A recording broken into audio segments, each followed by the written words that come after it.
It's been a while since I've done a reading wrap-up. I think the first and only wrap-up I did was in May or June, like end of May, early June. So it's high time for me to do a wrap-up of everything that I've read. And I think the theme of this year has been reading slump. It's really messed me up this year. I'm gonna make a video about it so I can stop talking about it, but that will be soon, not this one. So this is kind of everything that I have read from, I don't know, June to end of October. So I have 10 books here. 2 of them are audiobooks, 2 are graphic novels, 1 is manga, and the rest are like regular novels. Happy to say that everything that I read was really good. I enjoyed pretty much all of it. I think there's one in there that I was kind of like iffy on, but that's really great coming out of a reading slump. I think I prioritized reading things that I would really enjoy to get me out of my reading slump. But so here's what I read. We'll start with the graphic novels. The first graphic novel that I read was Runaways Find Your Way Home Volume 1. This is by Rainbow Rowell and Chris Anka, and I am a huge Rainbow Rowell fan. She's one of my favorite authors. So when I found out that she was doing like Marvel comics, like, sign me up, please. Runaways is a series that I have known about. One of my friends was really into it for a while, so I kind of got like secondhand knowledge from her. But this is basically about a bunch of kids who have varying degrees of superpowers and non-superpowers, but the thing that binds them all together is that their parents are all villains. They are the good kids of some bad parents. So the series that Rainbow Rowell is writing picks up after a large event in the Runaways timeline. I think this is a good jumping off point because even though you are kind of jumping in the middle of a story, sort of, or a long like saga of the Runaways and their different iterations, but you're kind of jumping in at a good point. It's after this major event has happened, and so you kind of you're picking up the pieces from after that event, and there's a bit of a time jump. I think this does a good job for new fans, which I think was the idea, because Rainbow Rowell is coming from this like YA novel background, or has this fan base, so I think it's a good starter for this series, coming from somebody who has never read it before. But I didn't really feel lost. I got to know all of the characters and kind of piece together their origin story. So if you want to start with Runaways, I would suggest watching the Hulu Runaways TV series, which I slept on for so long, but after I read this, I gave it a try and I was so shocked that I loved it so much. It really gives you an idea of who all the characters are. They're very similar to the comic version of them, and kind of what their origin story is, so you can kind of get that background and find out about their evil parents. Also, there's a telepathic dinosaur in here, so why wouldn't you love it? Yeah, I really enjoyed this. I think I probably gave it 4 or 5 stars. I don't remember. Next, I picked up Paper Girls Volume 3 by Brian K. Vaughan. I'm not going to go into too much detail about what this specific volume is about because it is volume 3 in a series, so things that happen in this will be a little more spoilerly for the rest of it. But essentially, Paper Girls is about these 4 or 5 like preteen girls that get wrapped up in this huge like epic time travel adventure. Art in this is really cool. I really love the art, and the story is really fascinating. Seeing all the different places that they time travel and to find out what is behind all this time travel and like what's going on.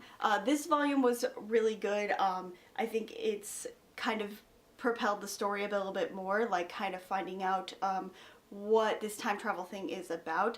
It has some really great themes about girlhood and motherhood and kind of like becoming a woman, so I think that's really great. It's definitely not for younger readers. There's a lot of violence and blood in this, so it's definitely for like teenagers and older. I wouldn't give this to a younger, I would not give this to a girl who is the same age as the characters in this, unfortunately. There's just a lot of violence. I'd say if you are a fan of Stranger Things, then definitely check this out because it's got a lot of the same kind of vibes. I think I gave Paper Girls Volume 3 4 stars. Next, I picked up some manga, and this is kind of on my quest to read all of the works by the manga group Clamp, and so I read Angelic Layer Volume 1. This is the omnibus version, so this is several volumes in one. This is essentially the first half of the series. Angelic Layer is a very short series. There are only 2 of these and they're about roughly the size. I think it's only 4 or 5 volumes altogether in like regular manga form. Angelic Layer is the story of this girl Misaki, and she kind of stumbles into this sport or game called Angelic Layer where you basically control these dolls with your mind and you like fight, and it's like really cool. So this has a lot of shonen vibes. I don't know if this is actually considered a shonen manga, but it's probably the closest that Clamp is gonna get to a shonen manga, and it is really fun and cute. It basically just centers around Misaki's like entry into this world of Angelic Layer, and it is so positive and so heartwarming and so fun, and I just really loved it. One of the things I really like about Clamp's works is that there's a lot of allusions and kind of like reminiscent things of their other works, either past works or things that are yet to come. You can kind of see where maybe they're testing out character designs or names or things like that. So it's really fun as like a Clamp fan to like read these. Angelic Layer is kind of a prequel of sorts to Chobits, which is another one of their really popular series. And so I am going to read Chobits probably next and find out, kind of see where all of those allusions and kind of like starting off points come from. So just Angelic Layer is just a super positive shonen fun time. So I gave Angelic Layer Volume 1 4 out of 5 stars. Next I'm going to go on to my 2 audiobooks that I read. The first one is Jonathan Strange and Mr. Norrell, and I don't remember the author of this. Jonathan Strange and Mr. Norrell, which I always want to call Dr. Strange and Mr. Norrell, is about is this like period fantasy novel, and it's not like medieval fantasy. It's like Napoleonic England fantasy, and that's a setting I have never seen in a fantasy book before. I mean, maybe I haven't read that many fantasy books like in adult fantasy genre that deal with that, but there's something really fresh and unique for me to read. The audiobook for this book is fantastic. It's not like one of those full cast recordings, it's just the one narrator, but it's just really good. The narrator is so much fun, and it's a huge book, so I think reading it as an audiobook for at least half of the time is really worthwhile. Jonathan Strange and Mr. Norrell is a fantasy book set in Napoleonic England. So essentially magic is kind of treated as like a science or a thing to be studied and not really something to be practiced.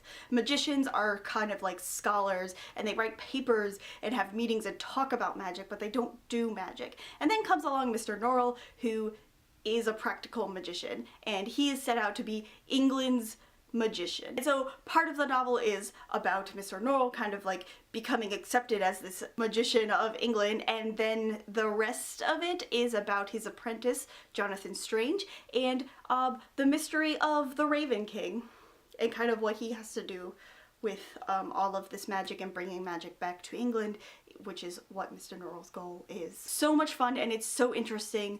There is so many different like creepy sort of characters, like the gentleman with the thistledown hair is really creepy, but I kind of like him. So yeah, like definitely if you have time to read it, definitely check it out. I gave it 5 out of 5 stars because it's amazing. There's also a miniseries from the BBC on Netflix. I think it's still on Netflix, and I actually saw that before I read the book, and it really made me want to read the book. It's very similar to the book, so that is plus. The next book that I read was Special Topics in Calamity Physics by Marisha Pessl. This I read for the Magical Girl Book Club hosted by She Might Be Monica and Miss Emma Reads a Lot. This is a book I don't think I would pick up by myself. I read it for this book club that I wanted to try out, and it's good to try new things, but I didn't like this new thing that much. I think I gave it 3 stars. It's kind of like this academic mystery thriller, often compared to The Secret History, which I think is a polarizing book, I've heard. Some people really love it and some people really hate it. So I feel like if you don't like The Secret History, you probably won't like this. But it's kind of about this girl in high school, and it's her journey through her last year of high school, and you know right out the gate that somebody she knows dies, and it's just like her relationship with this person who dies and then like the other people around her, and I just found it like super pretentious. Maybe that's because I didn't get it or whatever, but I just didn't like it. It's one of those books where you don't understand everything that's going on in the book or why everything is happening until the very, very end of it, which is not my preferred reading method. I like to kind of know what the purpose of the book is as I'm reading it and not have to wait until the end. I just didn't like any of the characters, like no one I liked, and yeah, it just wasn't very fun for me. I did read this on audiobook, which apparently is probably a really good way to read it if you are interested. There's a lot of like asides and tangents that happen where apparently when you read the book it kind of like distracts you and gets boring, but like it flows a little better in the audiobook, I believe. Yeah, I think I gave this one 3 out of 5 stars. One of the books that like really kind of started to get me out of my reading slump was Quiche Kingdom by Leigh Bardugo. I read Six of Crows earlier this year and I really liked it, but I loved Quiche Kingdom so much. This book was so much fun and I just really connected with all the characters and it was emotional and just like I needed to know everything that was going to happen. There were so many twists and turns in this and I just loved it all. I think the difference between my feelings on this book and Six of Crows is that Six of Crows I kind of had like an image of what I expected the book to be about, and that didn't really come true, obviously. There were a lot of people that really talked up Six of Crows, like justifiably, if that's a word, because it is like really, really good. But I think I had like an image of what it was supposed to be like and it wasn't like that, and that kind of messed me up and kind of like threw me off a little bit. So I had to take the whole book to really get to know the characters and their relationships and kind of this world. And so that kind of like, I don't know, it made me feel a certain way about it. But Quiche Kingdom, I already knew the world, I already knew all the characters and their relationships, and this just explores all of their relationships in a deeper way, in a more meaningful way, and it was just so good. Like it got me excited about reading a book again, and I really loved it. So I gave Quiche Kingdom 5 out of 5 stars. And the next book that I read was Vicious by V.E. Schwab, and this is the book that really, really got me out of my reading slump. Like I could say I want to read all the time now after I read this book. So I picked up this book because Victoria Schwab was coming to my town to do like a talk and a signing, and Vengeful was coming out, so I felt like I should at least read the book that the event is like for. So I read Vicious and bought Vengeful at the event, and the talk was really good. And I got all my books signed and it was awesome. I think everybody knows what Vicious is about because it's so popular on BookTube, but essentially it's about these 2 college roommates and they're super smart, like genius med students, and they start investigating EOs, or extraordinary people who have superpowers, essentially. And it leads down a path of betrayal and murder and blood, and it's fantastic. I don't really read a lot of books that are kind of like as violent as this one is, but I really enjoyed it. That's a weird sentence to say, but it was really good. There's a lot of like really graphic violent imagery in this. There's one scene in particular that like really sticks with me and I kind of think about it all the time, which and it's a little disturbing, but that just shows like how inventive and like great this writing was. It made me want to read more and more. There's a lot of really short chapters and it jumps through time, so I think that made me really, really want to read more of this. So I can't wait to read Vengeful. I'm getting a little bit of a break because this series is so like intense and violent, so I'm definitely going to try to read Vengeful before the end of the year. Next, I read To All the Boys I Loved Before by Jenny Han, and I watched the Netflix movie before reading this book, and I fell in love with it. It was so cute. I loved all the fashion and the style of all the characters. It was so great. It was such a good time. I watched it when I was sick, and it just like filled me with happiness while I was ill. I'm interested in kind of seeing how books are adapted into movies, and so I decided to pick up this book. I read it in like 2 days. I think the first day I read like half of the book and then I finished it the next day. It was a really fun and easy, cute, fluffy read, and I really enjoyed it. I think I gave it 4 out of 5 stars. Next, I read one of my most anticipated books of the year, and that is Wildcard by Marie Lu. I'm going to go a little more in depth with Wildcard in a different video because I really want to talk about Warcross and Wildcard. I didn't enjoy Wildcard as much as I did Warcross, but I think there's a lot of interesting stuff here about technology and consent and kind of like artificial intelligence, and yeah, it was really interesting. Not as great as Warcross, but still better than Ready Player One. And the last book for this very long wrap up is An Absolutely Remarkable Thing by Hank Green. And so I feel like this is a very anticipated book for many people, especially like YouTube-y people like me, people who have followed the Vlogbrothers for a very long time. But this is also a really great book. Like, what a debut book, Hank. Like, good job. This is so good. So this is about this girl, April May, who stumbles across this giant robot in the middle of New York City. Turns out they're all over the world, and she kind of like is the first to talk about it or something like that. I don't know, she, like, her video goes viral and she becomes internet famous, and it's kind of like her journey through being a celebrity and also like possibly space alien. I made a lot of notes about this book. There is so much to unpack here. It's a lot about like fame and being famous on the internet and kind of what that does to your relationships with people that you knew before you were famous and people who have met after you were famous, and just kind of like this one young girl's journey through that. But it's also about this like mystery with a possible alien, and I did feel like that the alien plot is what I wanted more of than like her kind of interpersonal relationships and the way her life was going. But I feel like that's what this book is about. And then the next book I hope is more about the aliens, because I have so many questions, Hank. Yeah, I definitely gave this 5 out of 5 stars. This was so good. It's probably a contender for the best book of the year for me.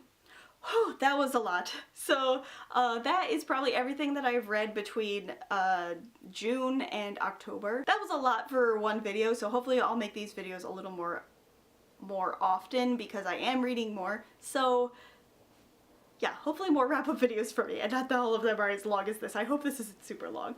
But yeah, so as for a sneak peek in what I am reading now or what I plan to read for the rest of the year, I've got some readathons that I want to read some stuff for, and then also I'm working my way through Kingdom of Ash, which I have somewhere in my house.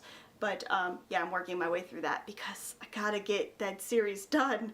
Oh my god. Let me know in the comments what you've been reading lately and what you've been enjoying lately. And yeah, if you like this video, please give it a thumbs up and subscribe to my channel if you want to see more bookish and nerdy content from me. That's all I've got for you guys today. I'm Christy Lou. Till next time, matane!